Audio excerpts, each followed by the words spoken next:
Hi, my name is Bridget Gibson, and I observed a third grade classroom at Calvin Smith Elementary in Taylorsville. The teacher is Mrs. Logan. She has 26 students, 8 of those are ELL. 7 of the ELL students speak Spanish primarily, and 1 speaks Portuguese. Her classroom was organized into 5 groups of 5 or 6 students each.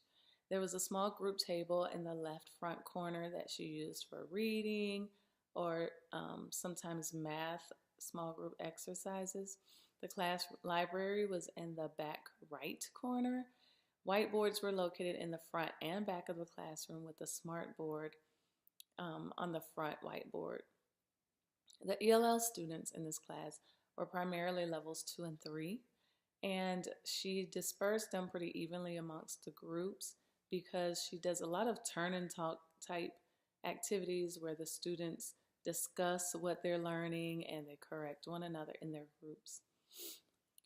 All of the ELL students in her class are from 2-parent homes, and at least one parent from each of the families has done some volunteering in her classroom. I was able to observe a few examples of language performance. The first one occurred in a small group reading session. Mrs. Logan asked the students, "What is accuracy?" And one of the students answered that you have to saying the words on the paper. Previously, Mrs. Logan told me that the ELL students tend to have a hard time conjugating verbs.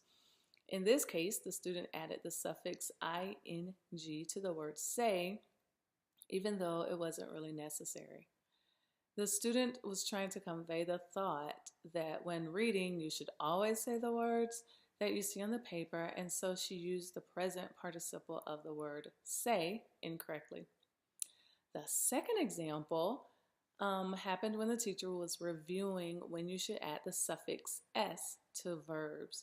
So the students had to insert the correct form of the verbs eat and walk to the following sentences.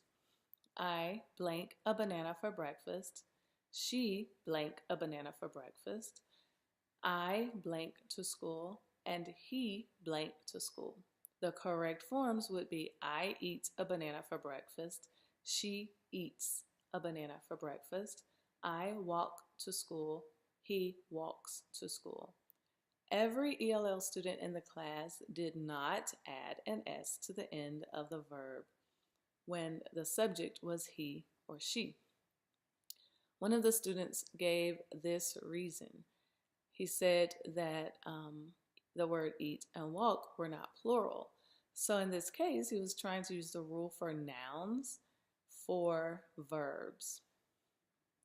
The last example was during science, and the students had to figure out how to lift a book using only one finger and using a simple machine. Before conducting the experiment, they had to write down their hypotheses about which machine would work best, how they could accomplish their goal of lifting the book.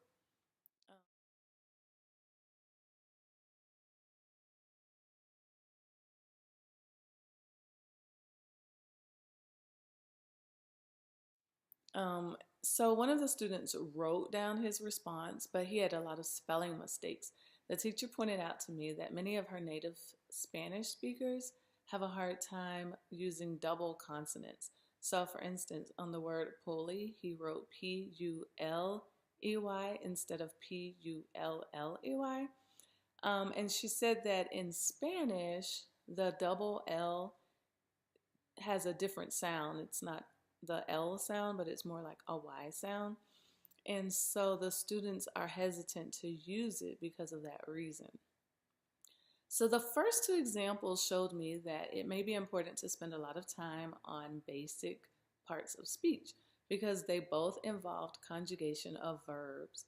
And the last example just showed me that some things come through practice, and that I don't know that there's anything the teacher could do differently to help them learn. I think it will just come through practice.